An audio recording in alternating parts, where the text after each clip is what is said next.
आज हम विद्युत धारा का जो चैप्टर है, विद्युत जो धारा है अर्थात ये 7 अंक का, इसमें आज हम जो चैप्टर में पढ़ेंगे प्रतिरोध। प्रतिरोध अर्थात रेसिस्टेंस इसको कहा जाता है, रेसिस्टेंस इसको कहते हैं। प्रतिरोध को इंग्लिश में कहते हैं रेसिस्टेंस। अब प्रतिरोध होता क्या है इसको हम समझने का प्रयास करेंगे, बिल्कुल एकदम सरल भाषा के अंदर। प्रतिरोध का यदि पर्यायवाचक शब्द होता है तो वो होता है अवरोध।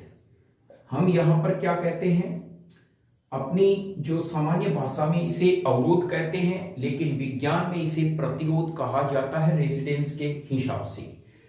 अब देखिए प्रतिरोध होता क्या है, पहले हम समझने का प्रयास करते हैं। मान लीजिए ये कोई नाली है, इसमें से पानी बह रहा है, बिल्कुल फ्लो के अंदर बह रहा है, आपको पता है। अब आप खुद इसका आंसर बताते जाएंगे।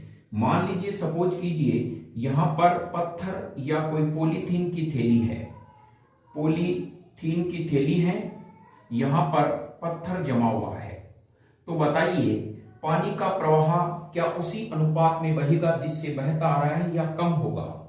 तो आपके जहन में विचार आ गया होगा प्यारे बच्चों, पानी का प्रवाह धीमी गति से हो जाएगा, अर्थात ये जो पत्थर होते हैं वो पानी के प्रवाह में बाधा उत्पन्न करते हैं। तो यही यह प्रतिरोध शब्द यहीं से लिया गया है। विद्युत धारा के प्रवाह में उत्पन्न बाधा को क्या कहते हैं? प्रतिरोध कहते हैं।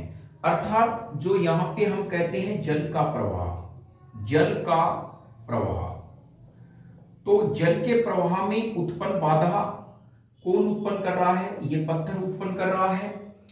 तो इसी प्रकार हम कहेंगे, तो इसके हिसाब से हम अपने माइंड सेटअप को करके यह ध्यान रखना है कि ये नाला है, वो चालक तार है, जो पानी बह रहा है वो आवेश का प्रवाह है, और ये जो पत्थर लगे हुए हैं ये होते हैं प्रतिरोधक।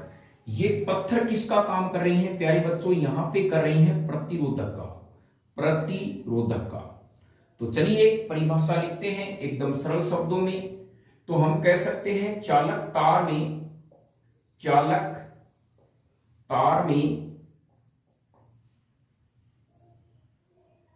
आवेश के प्रवाह, अर्थात दूसरे शब्दों में हम कह सकते हैं जो विद्युत धारा है, विद्युत धारा में उत्पन्न बाधा, जो उत्पन्न बाधा है वो क्या कहलाता है? प्रतिरोध कहलाता है। तो यहां आप समझ गए होंगे कि प्रतिरोध की परिभाषा किस प्रकार से हमें लेनी है। हमें प्राकृतिक पर्यावरण से जुड़ते हुए इस पूरे के पूरे चैप्टर को समझना है, जिससे हमें आसानी से समझ में आ जाए। अब नेक्स्ट हम कह रहे हैं प्रतिरोधक क्या होते हैं। तो प्यारे बच्चों जो पत्थर यहां पे काम कर रही हैं, यानी इसके अंदर जो हमारे पास में ये जो नाली है, बताइए इसके में जल के प्रवाह में बाधा कौन उत्पन्न कर रहा है? पत्थर कर रहा है। तो यहां पर मैं कह सकता हूं कि इस नाली में जब जल के प्रवाह में बाधा उत्पन्न पत्थर कर रहा है तो हम यहां पे कह सकते हैं प्रतिरोधक। तो यहां पे जो प्रतिरोधक होता है, प्रतिरोधक अर्थात हम कह सकते हैं प्रतिरोधक, रेजिस्टेंस के अंदर प्रतिरोधक को कह सकते हैं वे पदार्थ जो चालक तार में विद्युत धारा के प्रवाह में, वे पदार्थ जो चालक तार में विद्युत धारा के प्रवाह में बाधा उत्पन्न करते हैं, बाधा उत्पन्न करते हैं। तो प्यारे बच्चों समझ गए होंगे, करते हैं यानी प्रवाह में बाधा उत्पन्न तो कहलाता है प्रतिरोध।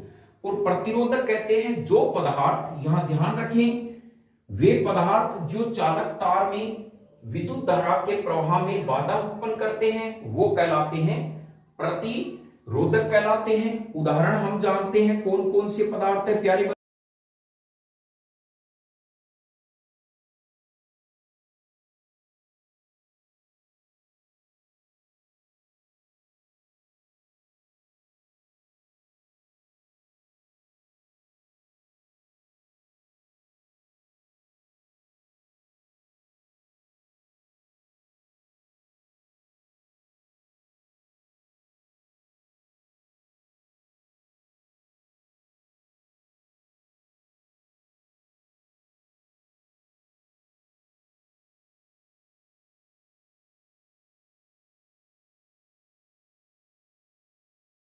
कहलाते हैं, प्रतिरोधक कहलाते हैं। ये दोनों ही कंसेप्ट आपके क्लियर हो गए होंगे।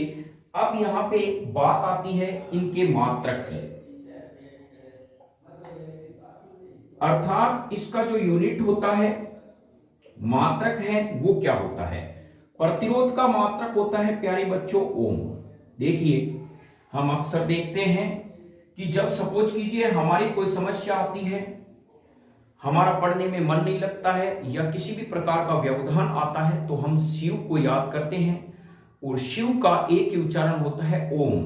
तो यहां पर हम कह सकते हैं हमारे काम में जब बाधा आ रही है प्यारे बच्चों, तो प्यारे बच्चों जब काम में बाधा आ रही है अर्थात विद्युत धारा में बाधा आ रही है, वो प्रतिरोध है। काम में बाधा आने पर उस बाधा का निवारण करते हैं शिव, तो उसका प्रतीक क्या हो जाता है ओम शब्द का उच्चारण। प्रतिरोध का जो मात्रक है ओम, और हमें पता है जो शिवलिंग बना हुआ होता है वो इसी प्रकार से होता है, तो इसका संकेत भी प्यारे बच्चों इसी प्रकार से होगा। आप समझ गए होंगे प्रतिरोध का मात्रक ओम होता है और इसका संकेत इस प्रकार से होता है। चलिए अब हम नेक्स्ट की तरफ चलते हैं। प्रतिरोध किन कारकों पर निर्भर करता है। प्रतिरोध की निर्भरता, ये बहुत ही महत्वपूर्ण फैक्ट और प्रश्न है।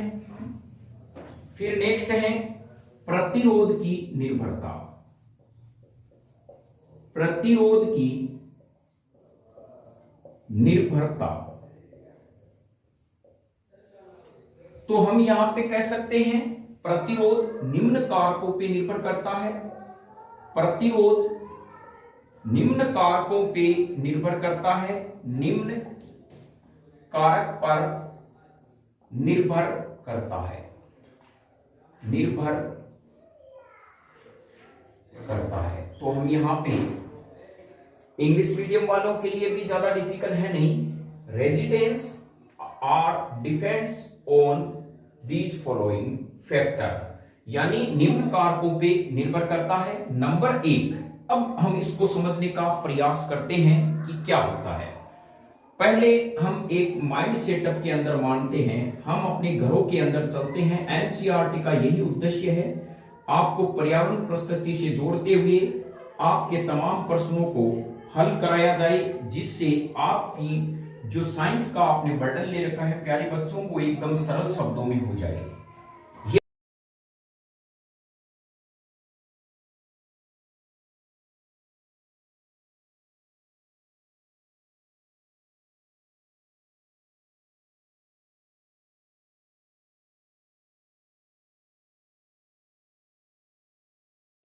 ये जो बने हुए हैं वो हैं घर।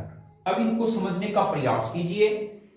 यहां पर इस टंकी के अंदर जो है वो पानी की इस प्रकार से सप्लाई हो रही है। ये पानी के पाइप्स बिछे हुए हैं, आप इनका खुद उत्तर देते जाएंगे।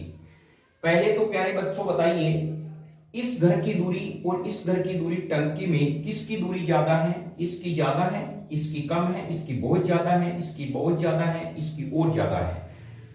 अब हम कहें, मैं आपको कह रहा हूं, सपोज कीजिए यहां से टंकी में जब मैंने बटन चालू किया, किस घर को ज्यादा पानी मिलेगा? इसको मिलेगा, ऑब्वियसली ये पास में है। और यहां पर जाते जाते इसमें कोई ना कोई व्यवधान आ जाएगा और यहां पर इस घर वाले को थोड़ा पानी कम मिलेगा इसकी तुलना में। तो हम यहां पे कह सकते हैं यह जो लंबाई है प्यारे बच्चों, तो प्रतिरोध का कारक पहले निर्भर करता है चालक तार की लंबाई पर। यह कंसेप्ट आपका क्लियर हो गया होगा। अब दूसरा हम बात करते हैं, मान लीजिए यहां पर इनको हमें पानी प्रवाहित करना है और एक पतला सा पाइप ले आते हैं जो हम गार्डन पाइप का यूज करते हैं। यदि यहां पर यहां से यहां तक गार्डन पाइप के थ्रू इनको पानी मिला जाए तो मुझे लगता है कि 10 घंटे के अंदर 3-4 पात्र ही भरे जाएंगे। धीमी गति से रफ्तार से पानी आएगा और इस बेचारे को तो लगता है 48 घंटे के अंदर अभिक्रियाएं बहुत धीमी गति से होगी, बहुत कम पानी मिलेगा। इसीलिए आपने देखा है कि यहां पर पानी पहुंचाने के लिए बहुत बड़े बड़े जो है पाइपों का इस्तेमाल किया जाता है। और इन पाइपों का जो अंदर का भाग होता है, ध्यान रखें अंदर वाला भाग, बाहर वाला भाग आपने कितना ही यहां पे मोटा ले लिया है इससे कोई मतलब नहीं है, डिपेंड करता है अंदर वाला भाग कितना खुला है, उसी से ही पानी प्रवाहित होगा। यह कहलाता है अनुप्रस्थ काट। अनुप्रस्थ काट। अब मुझे बताइए, ये हमारे पास में पेन है, ऊपर से कितना ही चौड़ा है इससे कोई डिपेंड नहीं है, अंदर इसके कितनी सही रहेगी वो डिपेंड करता है अंदर का अनुप्रस्थ काट का क्षेत्रफल कितना है। तो यहां पे प्रतिरोध निर्भर करता है अनुप्रस्थ काट के क्षेत्रफल पर, दोनों ही बातें आएगी। यानी संबंध होगा विद्युत धारा किस में प्रवाहित हो रही है, चालक तार में, चालक तार में, दोनों में ही है। तो पहला तो हो जाएगा चालक तार की लंबाई पर, चालक तार के अनुप्रस्थ काट के क्षेत्रफल पर। यहां पर ये प्रतिरोध दो फैक्ट। एक तीसरी बात है पदार्थ की प्रकृति पर। हम कह सकते हैं पदार्थ की प्रकृति, अर्थात पदार्थ किसका बना हुआ है, किस मटेरियल का बना हुआ है उस पर डिपेंड करता है। जैसे हम कहते हैं चांदी होती है प्यारे बच्चों, चांदी के अंदर क्या होता है, उसकी चालकता बहुत ज्यादा होती है। कारण यह है चांदी में प्रतिरोधकता का मान बहुत कम होता है, इसलिए विद्युत की अच्छी चालक है। जबकि जो लकड़ी होती है उसमें प्रतिरोधकता का मान अनंत होता है, अर्थात इसमें विद्युत धारा का प्रभाव बिल्कुल नहीं होता। आगे हम इन कंसेप्ट को समझेंगे। तो एक बार आप समझ गए होंगे प्रतिरोध का मान किन कारकों पर निर्भर करता है। बताइए अपने दिमाग के अंदर टंकी को ध्यान में रखते हुए, पाइप की लंबाई, चालक तार की लंबाई, पाइप मोटा, चालक तार के अनुप्रस्थ काट का क्षेत्रफल। फिर यानी हम कहें पाइप किसका बना है तो हम कहेंगे पदार्थ की प्रकृति पर। इन तीन कारकों पर प्रतिरोध का मान निर्भर करता है। चलिए हम इसको लिखते हैं, फिर इनको एक एक स्टेप वाइज लिखेंगे और इनके न्यूमेरिकल पर्सन हैं वो प्रतिरोध का आज का मैटर पूरा करेंगे। सबसे पहला जो फैक्ट है वो है चालक तार की लंबाई। चालक लेंथ ऑफ कंडक्टर, जो कंडक्ट वायर होते हैं उस पर डिपेंड करते हैं। फिर हम कह सकते हैं चालक तार के अनुप्रस्थ काट के क्षेत्रफल पर, अनुप्रस्थ काट के क्षेत्रफल पर, क्षेत्रफल पर, इस पर डिपेंड करते हैं। यानी नंबर 3 हम कहें पदार्थ की प्रकृति, जो पदार्थ है उसकी प्रकृति पर अर्थात प्रतिरोधकता पर भी निर्भर करते हैं। पदार्थ की प्रकृति, नेचर ऑफ जो हमारे पास में मटेरियल होगा, इसको प्यारे बच्चों में दर्शाऊंगा L से, और यहां पर इसको मैं A से और इसको मैं दर्शाऊंगा ρ से। चलिए हम इसके बारे में देखते हैं। पहले तो प्रतिरोध का मान निम्न कारकों पर निर्भर करता है। यह कंसेप्ट आपका क्या हो गया होगा, क्लियर हो गया होगा। तो सबसे पहला हमारा फैक्ट हम लेते हैं चालक तार की लंबाई पर। तो यहां पर इस कंसेप्ट को समझने के लिए हम कह सकते हैं प्रतिरोध, प्रतिरोध जो होता है रेजिस्टेंस, तो इसको R से दर्शाया जाता है। ध्यान रखें प्रतिरोध का जो संकेत है वो R होता है और इसका जो मात्रक है वो ओम होता है। ये R क्या होता है प्यारे बच्चों, यहां पे हम कह सकते हैं चालक तार की लंबाई, चालक तार की लंबाई के समानुपाती होता है। अर्थात हम कह सकते हैं प्रतिरोध का मान चालक तार की लंबाई के समानुपाती होता है। Resistance is directly proportional to length of the conductive wire, यानी इनकी डायरेक्ट समानुपाती होता है। और यहां पर इसका मतलब यह है, जैसे जैसे हम कह सकते हैं, इसको आप लिख भी सकते हैं, प्रतिरोध का मान चालक तार की लंबाई के समानुपाती होता है। जैसे जैसे चालक तार की लंबाई बढ़ती है प्रतिरोध का मान बढ़ता है। दूसरा हमारे पास में जो फैक्ट आएगा वो आएगा चालक तार का, चालक तार का अनुप्रस्थ काट का क्षेत्रफल। अब देखिए ये होता क्या है, हम यहां पे कहेंगे जो चालक तार के अनुप्रस्थ काट का क्षेत्रफल है वो a होता है, तो यहां पे r व्युत्क्रमानुपाती a होता है, यानी रेसिप्रोकल होता है ये r के a। अब यहां पर हम समझने का प्रयास करते हैं a क्या है। तो हमने पहले ही कहा कि यदि ये पतला एक पाइप है आपके पास, एक मोटा पाइप है, बताइए इसमें अनुप्रस्थ काट का क्षेत्रफल किसका ज्यादा है? अनुप्रस्थ काट के क्षेत्रफल इसका ज्यादा है, तो इसमें पानी आसानी से बहेगा, अर्थात प्रतिरोध का मान क्या होगा? घटेगा। जबकि इसमें A का मान कम है तो R का मान क्या होगा? ज्यादा होगा। जैसे जैसे A का मान घटता है R का मान बढ़ता है, R का मान बढ़ने पर यानी A का मान बढ़ने पर R का मान घटता है। तो हम इसको इस प्रकार से लिख सकते हैं, प्रतिरोध का मान चालक तार के अनुप्रस्थ काट के क्षेत्रफल के व्युत्क्रमानुपाती होता है। जैसे जैसे A का मान बढ़ता है R का मान क्या होता है? घटता है। फिर हम यहां पे कह सकते हैं पदार्थ की प्रकृति। नेक्स्ट हमारे पास में जो है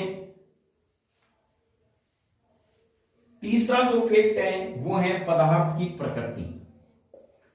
पदार्थ की प्रकृति अर्थात हम कहीं इसको रो के हिसाब से कह सकते हैं, इसको बोला जाता है रो और इसे प्रतिरोधकता भी कहते हैं, यानी R समानुपाती होता है रो। पदार्थ की प्रकृति, पदार्थ किसका बना हुआ है? अर्थात हम कहें दूसरे शब्दों में प्रतिरोधकता, प्रतिरोधकता अर्थात जितनी पदार्थ की प्रतिरोधकता होगी पदार्थ के प्रतिरोध का मान उतना ही क्या होगा? ज्यादा होगा। ये इसके समानुपाती होता है। तो हमारे पास में अब हम कहेंगे प्रतिरोध की निर्भरता का गणितीय रूप। गणितीय रूप जो है वो परीक्षा में बहुत बार पूछा जाता है, वेरी इंपॉर्टेंट है, कैसे लेके आएंगे। तो यहां अभी हमने 3 सूत्र स्थापित किए, एक L वाला, एक R व्युत्क्रमानुपाती 1/A वाला और एक हमने लिया था R व्युत्क्रमानुपाती रो। प्यारे बच्चों जब इनको हम मिलाते हैं तो देखिए क्या आता है, लेफ्ट साइड वाले को R कॉमन इधर की तरफ लिख देंगे हम।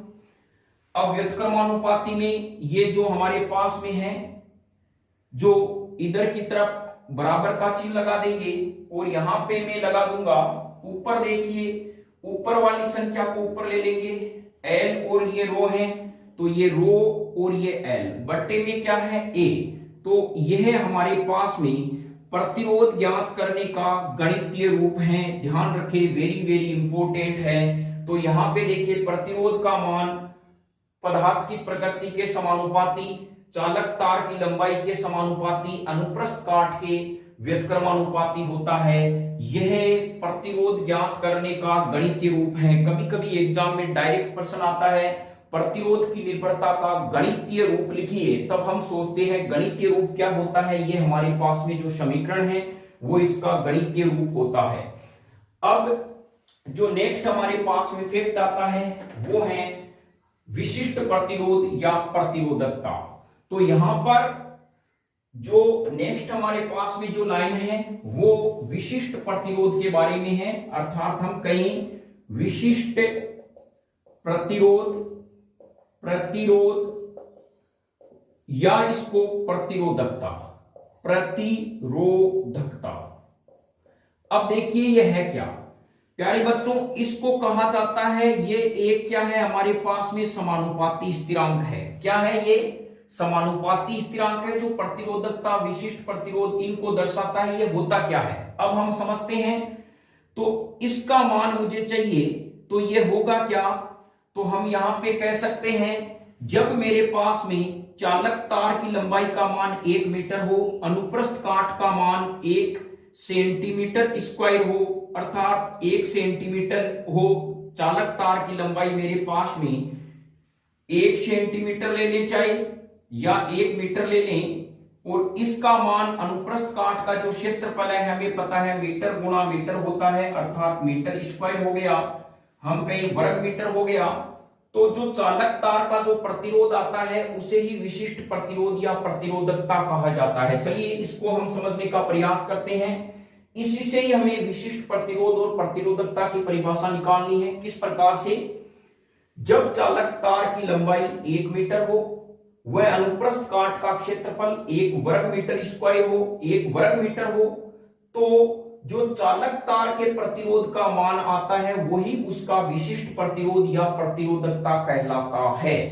तो यहां आप समझ गए होंगे, ये मान मुझे चाहिए, तो जो प्रतिरोध का मान आएगा वही क्या होगा? विशिष्ट प्रतिरोध होगा। और यह मान कब होगा? जब मैं यहां पर इनको 1 और 1 लिख दूं, 1 और 1, तो 1 और 1 में भाग देंगे तो आंसर 1 ही आएगा। तो अब चलिए इसको परिभाषा लिखते हैं। जब चालक तार की लंबाई 1 मीटर तथा क्षेत्रफल 1 मीटर स्क्वायर हो, तो जो प्रतिरोध का मान प्राप्त होता है वही विशिष्ट प्रतिरोध है। विशिष्ट प्रतिरोध या इसको हम कह सकते हैं प्रतिरोधकता है। तो यहां पे समझ गए होंगे, यानी स्पेसिफिक रेजिस्टेंस कहा जाता है when the length of wire is 1 meter and the area of wire of insert is 1 meter square, then the outcome of value of resistance is known as the value of specific resistance होते हैं। तो इस प्रकार हम समझ गए, जब किसी चालक तार का अब हमें प्रूव करना है तो हम लिख सकते हैं, हम जानते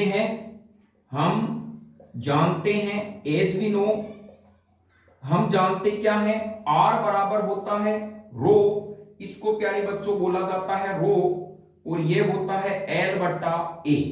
तो आर बराबर मेरे पास रो, और यहां पे हमें कहूंगा एल बराबर 1 मीटर, ए बराबर मेरे पास में 1 मीटर स्क्वायर हो जाएगा। तो यहां पे रो 1 बट्टा 1 का स्क्वायर में मान रखूंगा, तो ये मेरे पास में जो मान आएगा वो क्या कहलाएगा? विशिष्ट प्रतिरोध कहलाएगा।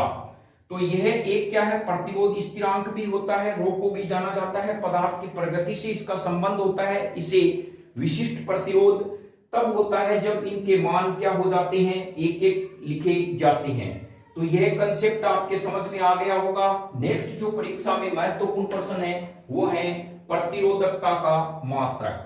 चलिए प्रतिरोधकता का मात्रक निकालते हैं, क्या होता है प्रतिरोधकता का मात्रक? हमें डायरेक्ट जो है वो याद रखना है, ओम इंटू मीटर।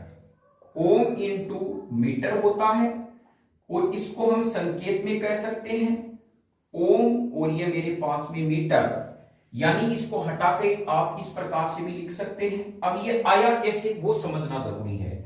देखिए यहां पे हम कहते हैं आर बराबर रो एल बट्टा मेरे पास ए होता है। प्यारे बच्चों, आपको किसका मान चाहिए? इसका। तो इसी प्रकार में एक समीकरण लिखता हूं आपके पास में, 4 बराबर x 3 बट्टा 2। आपको अगला कहीं x का मान चाहिए, आप क्या करोगे? x बराबर 4 गुना 2 बट्टा 3 लिखते हो। इसी प्रकार मुझे मान चाहिए इसका, तो मैं यहां पे लिखता हूं r गुना a और बट्टे में l, और मेरे पास में क्या आ गया? रो। ध्यान रखें यह यहां जाएगा, ये इसके नीचे जाएगा, तो ये मेरे पास में समीकरण ये हो गया। अब चलिए हम इसको आगे प्रूव करते हैं। रो जो मेरे पास में है ये r गुना क्षेत्रफल, हमें पता है लंबाई गुना चौड़ाई, दोनों का मात्रक लंबाई होता है मीटर, और ये l, यानी a होता है l गुना l, l से l कट गया, तो रो बराबर मेरे पास में क्या आया? r का मान होता है ओम, प्रतिरोध का मात्रक लंबाई का होता है मीटर। तो हमने यह प्रूव कर दिया। तो यह रटने की बजाय यदि हम समझ के लिखते हैं तो परीक्षा में आसानी रहती है। तो प्रतिरोधकता का मात्रक होता है ओम इंटू मीटर। अब हमें नेक्स्ट जो समझना है वो महत्वपूर्ण है प्रतिरोधकता का मान। तो चलिए प्रतिरोधकता का जो मान है उसको समझते हैं कि इनका मान किस प्रकार से क्या होता है। फिर है प्रतिरोधकता का मान। प्रतिरोधकता का जो मान है यानी specific value of specific resistance है उसकी निकालनी है। तो जो हमारे पास में मान आता है वो होता है 10 की घात -8 से 10 की घात 17 के मध्य। तो यहां पर जो मान होता है वो होता है 10 की घात -8 से 10 की घात 17 और यहां पे मैं लिख सकता हूं ohm into metre. Ohm into metre ये हमारे पास में किसका मान है, प्रतिरोधकता का जो मेरे पास में मान आएगा यानी 10 की घात -8 से लेके 10 की घात -17 के मध्य होता है। यह वैल्यू बहुत ही इंपॉर्टेंट है जो सीएटी की तैयारी कर रहे हैं या जनरल साइंस की तैयारी कर रहे हैं, 10th वालों के लिए वैसे ही ऑब्वियसली इंपॉर्टेंट है। अब इनके तमाम मानों को हम ज्ञात कर नहीं सकते, याद कर नहीं सकते, इसके लिए एक आपको जो मान है वो आपको ध्यान रखना है। सबसे पहले धातु, फिर हमें यहां पे लगाना है जो अर्धचालक यानी मिश्र धातु और यहां पे जो है वो कुचालक। यह 3 प्रकार के मेरे पास में पदार्थ हैं। अब हम कह सकते हैं धातुएं विद्युत की अच्छी चालक होती है, उसके बाद में मिश्र धातुएं और यह विद्युत की क्या होती है, बहुत ही नेग्लिजेबल होती है, विद्युत की कुचालक होती है, विद्युत का प्रवाह होता नहीं है। ऑब्वियसली प्रतिरोधकता का मान सबसे ज्यादा इसमें होगा, तो हम यह एरो लगा के कह सकते हैं प्रतिरोधकता का मान बढ़ता है। प्रतिरोधकता का मान बढ़ता है। प्रतिरोधकता का मान क्या होगा, बढ़ेगा। और अब हमारे पास में यह लिखने के बाद हम कह सकते हैं, देखिए ऊपर से जब नीचे की तरफ जाते हैं प्रतिरोधकता का मान बढ़ता है। परीक्षा में प्रश्न आ जाए आपके पास में, सपोज कीजिए पीतल, यहां पे जिंक और यहां पे आपके शब्द आ जाए लकड़ी। प्रतिरोधकता को बढ़ते क्रम में व्यवस्थित करो तो सबसे ज्यादा प्रतिरोधकता का मान क्या होगा, यहां पे लकड़ी का सबसे ज्यादा होगा, उसके बाद में पीतल जो मिश्र धातु है उसका होगा और सबसे कम किसका होगा, जिंक का। तो हम कहेंगे यहां पे प्रतिरोधकता का जो मान है मान बढ़ता है। इस प्रकार से आपको क्या है, प्रश्न सोल्व करने हैं। आपको जो मैं वैल्यू बताऊं उसके अलावा आपको तमाम किसी भी प्रकार की वैल्यू याद नहीं करनी है, सिर्फ आपको फैक्ट याद करने हैं किसका ज्यादा है क्या है। तो इसी प्रकार से आपको आंसर लिखना है। एग्जामिनर आपको 3 पदार्थ देगा और पूछेगा किसकी प्रतिरोधकता अधिक होती है, बढ़ते क्रम में या घटते क्रम में। बस आपको ध्यान रखना है कौन धातु है, कौन मिश्र धातु है और कौन से कुचालक पदार्थ हैं। अब नेक्स्ट हम चलते हैं तो नोट में फैक्ट लगा के लिख सकते हैं। प्रतिरोधकता के मान में नोट लगा के हम लिख सकते हैं, नोट में धातु व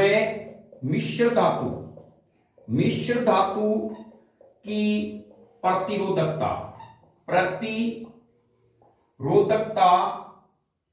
का मान कितना होता है, 10 की घात -8 से 10 की घात -6 और यहां पे गुणा मीटर, ओम इंटू मीटर। जबकि कुचालक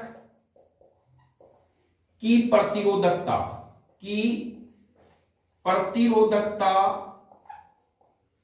का मान जो होता है वो 10 की घात 12 से 10 की घात 17 और ये होता है ओम इंटू मीटर, यानी ओम इंटू मीटर। तो देखिए यहां पर जो हमें एक वर्ड याद रखना है कि कुचालक की प्रतिरोधकता कहां से स्टार्ट होगी। प्यारे बच्चों, जो काम नहीं करता है उसको हमें पता है उसका शरीर काम भी करना बंद कर देता है, वही है कुचालक। जो अपने में से विद्युत धारा को, ऐसे पदार्थ जो अपने में से विद्युत धारा को नहीं गुजरने देते, वे पदार्थ कुचालक कहलाते हैं। इसी प्रकार कुछ व्यक्ति ऐसे होते हैं जिन्हें कोई काम दिया जाए वो काम में बिल्कुल रुचि नहीं रखते, उनका शरीर इनएक्टिव हो जाता है, एंड में उनकी हो जाती है डेथ, मृत्यु हो जाती है। मृत होने के बाद में उन्हें सिर्फ 12 दिनों तक याद रखा जाता है। तो ध्यान रखें इनकी प्रतिरोधकता कितनी हो जाएगी ये। अब हमें क्या करना है कि जो 12 है यहां पर आपको जो है 5 ऐड कर देना है। तो 12 और 10 की घात 12 से लेके 10 की घात कितनी हो गई 17, क्योंकि इन्हीं हाथों से लेकर हम उनको दाह संस्कार के लिए ले जाया करते हैं। तो हमारे हाथ में अंगुलियों की संख्या है 5। तो बताइए प्रतिरोधकता का मान कितना होगा कुचालक पदार्थों के लिए? तो हम कहेंगे 10 की घात 12 में 5 जोड़ेंगे 10 की घात 17। तो यह वैल्यू आप याद रखें, बहुत ही महत्वपूर्ण है।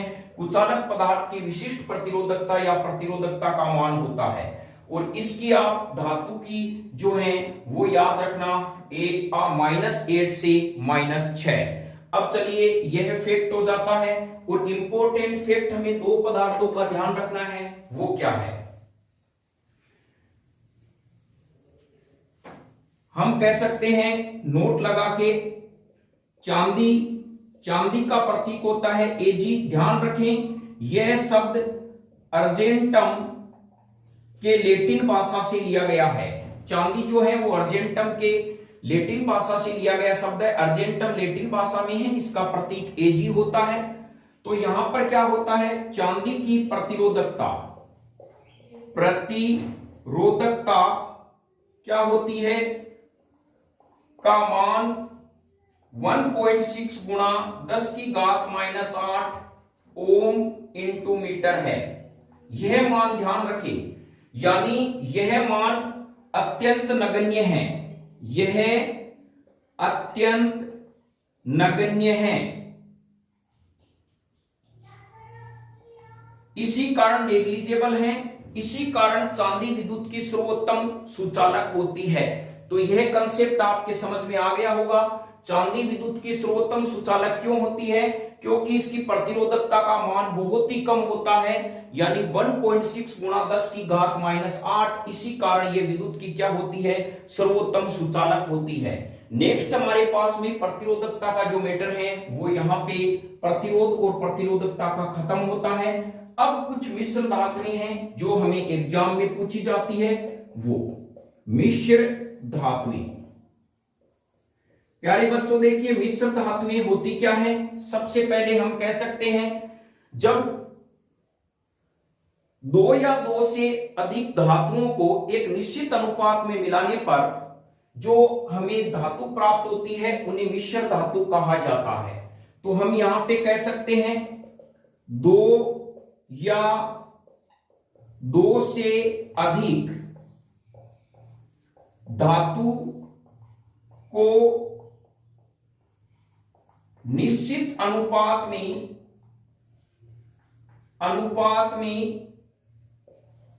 मिलाने पर जो पदार्थ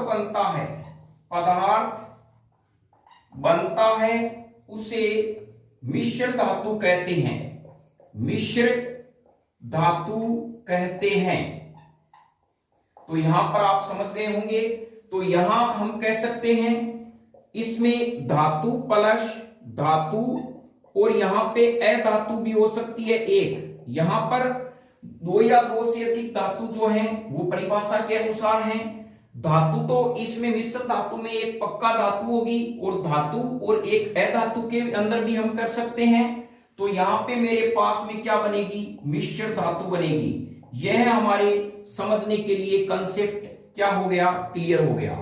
और यह ध्यान रखें मिश्र धातु बनाते समय मिश्र धातु में डी ब्लॉक की धातुएं काम लेते हैं, जिनके आकार लगभग समान होता है।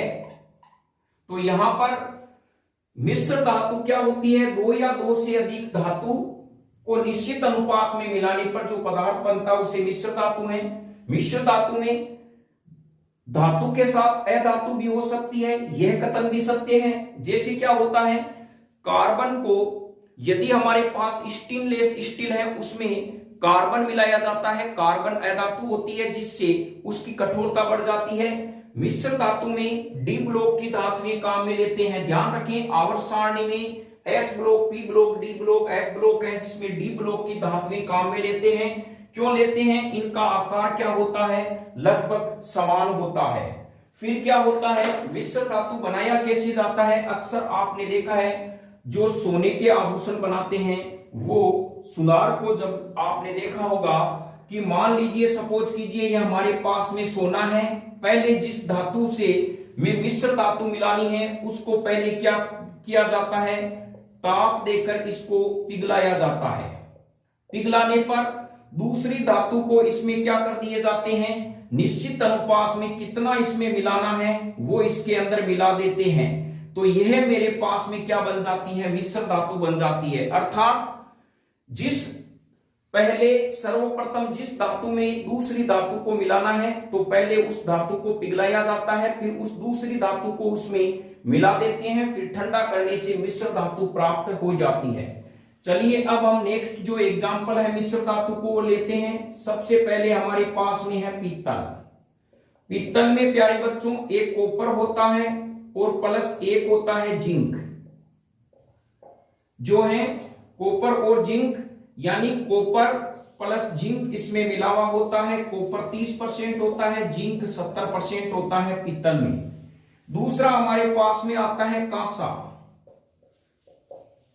का का मतलब हमारे पास में हो गया कॉपर और सा का मतलब हो गया Sn। तो यह दो हमारे पास में क्या हो गए? ध्यान पता चल गया होगा कि कॉपर और Sn। फिर हमारे पास में होता है सोल्डर। सोल्डर जो होता है उसमें Pb प्लस Sn मिला हुआ होता है, जिसका हम क्या करते हैं? आपने देखा हुआ होगा कि जो सोल्डर पतला तार होता है, कहीं तार टूट जाती है तो मिस्त्री उस तार को चिपकाने के लिए इस सोल्डर का उपयोग किया जाता है। इसका गलनांक बहुत कम होता है, जो धातुओं को चिपकाने के क्या होते हैं? तारों को चिपकाने के काम में आता है।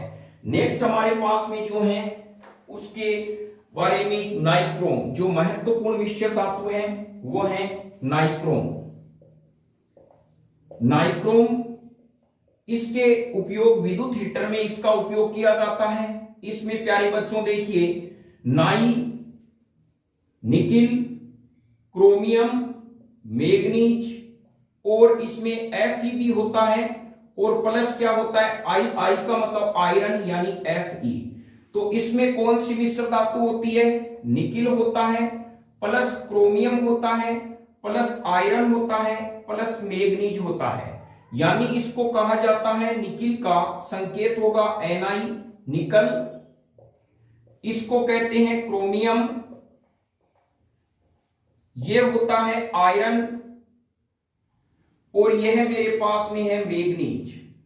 तो इस प्रकार से नाइक्रोम का क्या होता है इनमें से ही आप बताइए। नाइक्रोम, निकिल, ई, आयरन, Fe, क्रोमियम और मैग्नीज, यह आपके मिश्र धातु का क्या हो गया होगा? मेटर जो है वो खत्म हो गया होगा। कल हम लेके आएंगे जो ओम का नियम है उस पे आधार पे प्रश्न। और अब चलिए हम इसके न्यूमेरिकल करते हैं प्रतिरोध के बारे में। तो प्रतिरोध के जो गणितीय प्रश्न है उसको हल करने का प्रयास करते हैं। प्रश्न इस प्रकार से है, किसी चालक तार की लंबाई को दुगुना तथा अनुप्रस्थ काट का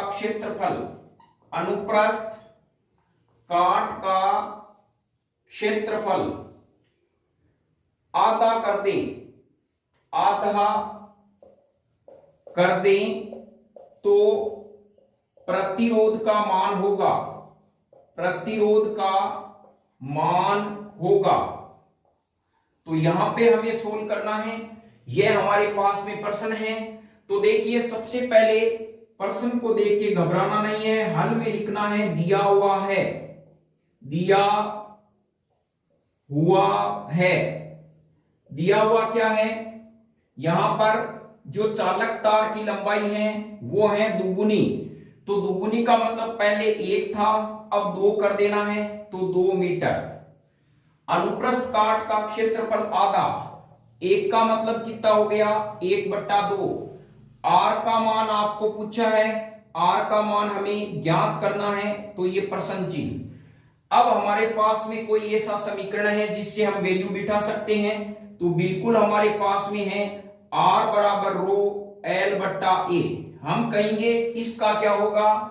इसका कुछ नहीं होगा। जब गणितीय अंकों में जिसके बारे में पूछा नहीं जाता है उसको हम 1 मान लेते हैं, तो यहां पर इसका मान 1 हो जाएगा। तो हमारे पास में क्या हो जाएगा? आर बराबर एल का मान रखूंगा 2, इसका 1/2। तो अब यहां पे आपने गणित में एक नियम सीखा है कि किस प्रकार से हमें इन्हें सोल्व करना है। तो ध्यान रखें, जैसे आता है 1/2, 1/4। इनको हमें यदि सोल्व करना है तो यह ध्यान रखें, यह हमारे पास में 1 नंबर पे होगा, ये 2 नंबर पे होगा, ये 3 नंबर पे होगा, ये 4 नंबर पे होगा। अब हमारे पास जो वैल्यू होगी तो वहां पर जब मैं इसको बट्टे में कन्वर्ट करूंगा तो 1 का मान गुणा 4, ये 1 और 4 होगा, और यहां पे 2 गुणा 3 होगा। इस प्रकार से ध्यान रखें, ऊपर तो आएगा 1 और 4, नीचे आएगा 2 और 3। तो अब आप समझ जाना कि जिस भी भिन्न को हमें हल करना है तो आप लिखना 2 गुणा 3 और ऊपर लिख देना 4 तक कौन सी संख्या बची? 1 और 4। अब हम इनको हल करते हैं। तो देखिए हमारे पास में जो r बराबर है वो है 2, और यहां पे इसके नीचे कुछ नहीं है तो मान लीजिए बट्टा 1 है, और यहां पर मैं इसको सोल्व करता हूं 1/2, वही फॉर्मूला बन गया मेरे पास। ये मेरे पास 1 नंबर पे है, ये 2 पे है, ये 3 पे है, ये 4 पे है। तो अभी मैंने बताया था 2 गुणा 3 होगा और 1 गुणा 4 होगा। 1 नंबर पे 2 है और 4 नंबर पे 2 है, और 2 नंबर पे 1 है और 3 नंबर पे 1 है, तो मेरे पास 4/1 आ जाता है। तो चलिए अब हम इसको आसानी से, यह कंसेप्ट आप समझ गए होंगे, इसको हम हल करने का प्रयास करते हैं।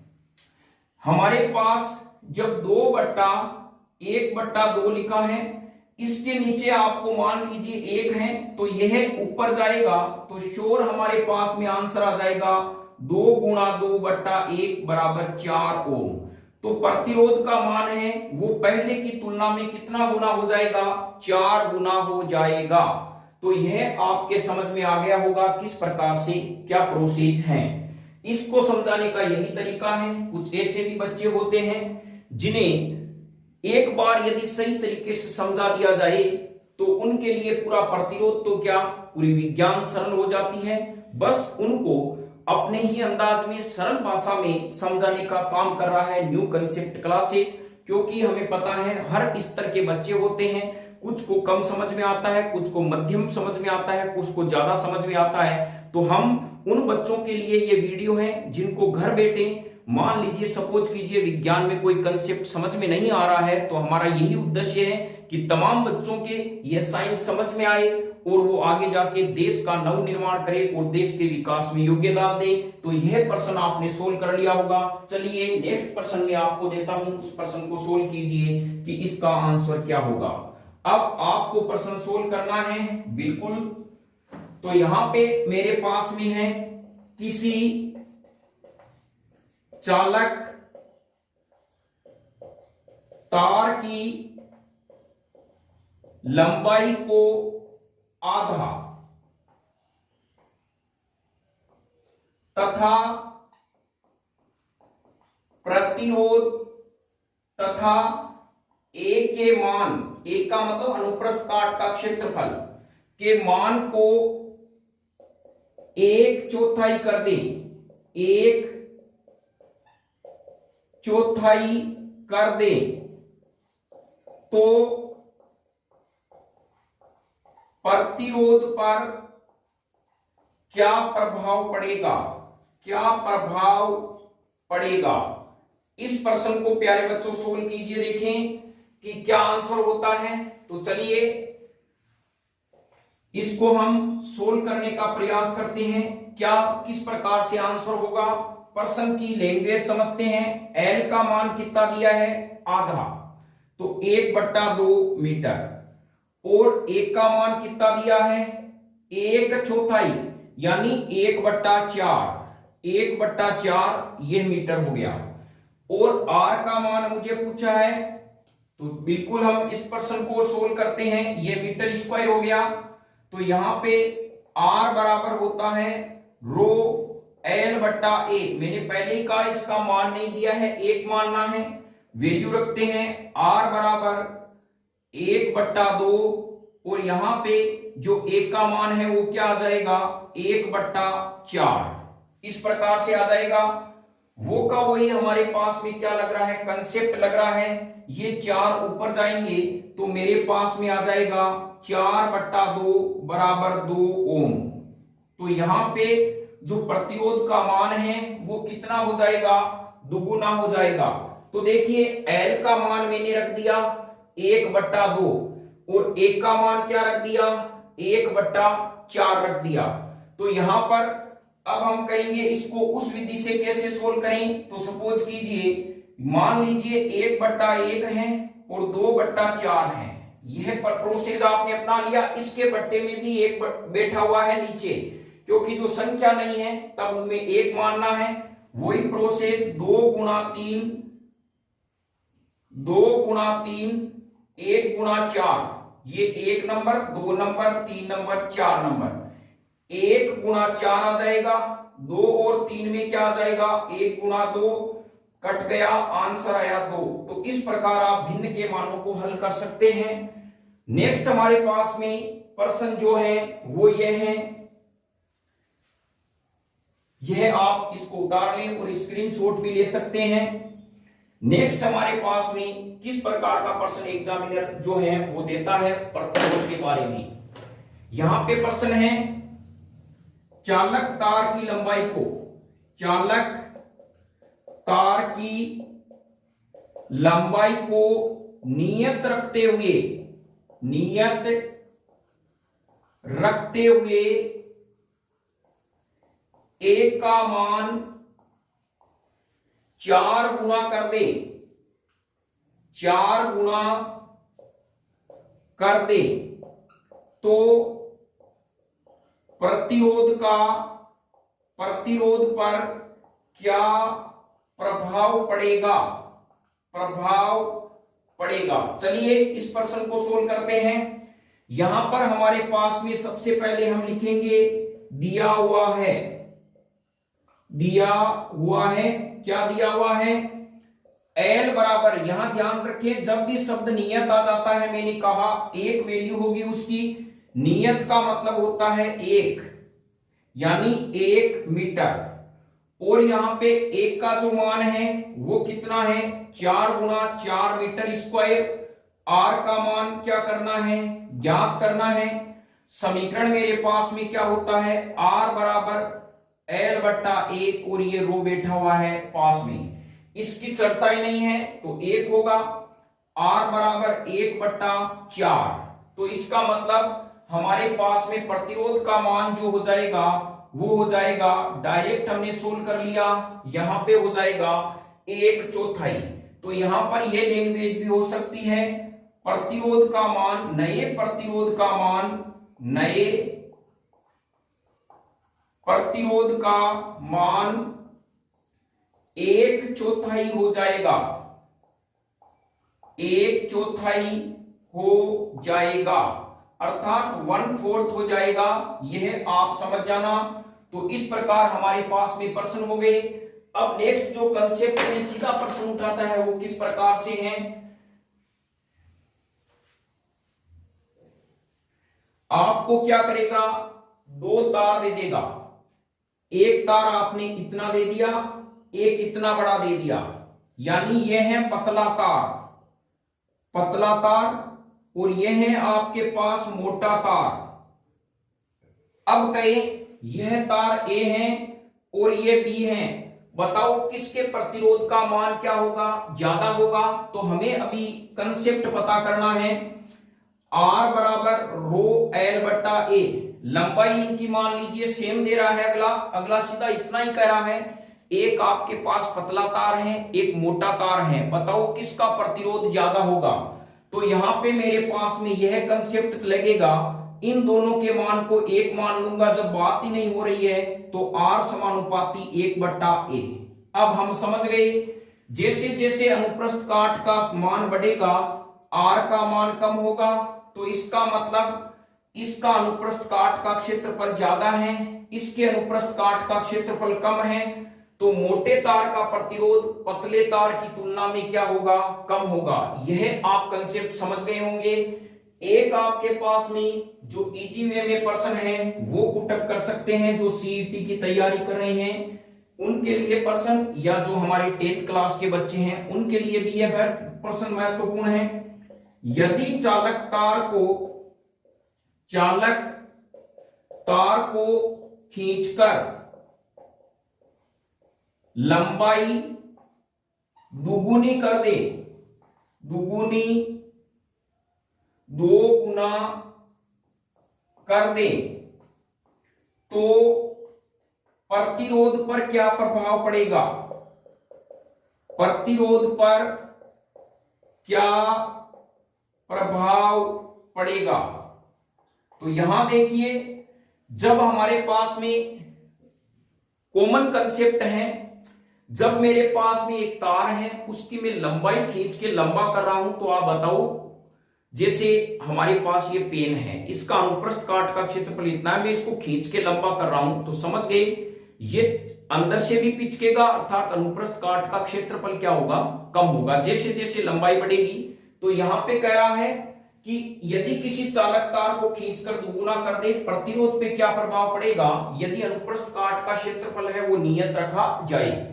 तो यहाँ पे जैसे जैसे लंबाई दुगुनी हो रही है, तो मैं यहाँ पे एक डायरेक्ट सूत्र इस्तेमाल कर सकता हूं, R बराबर n स्क्वायर R डेस। तो यह फॉर्मूला आप याद रखें। तो R बराबर दुगुना कर रहा है 2 का स्क्वायर R डेस, तो R बराबर मेरे पास हो जाएगा 4 ओम, यानी नए तार का जो प्रतिरोध है यहां पे यह हो जाएगा डेस।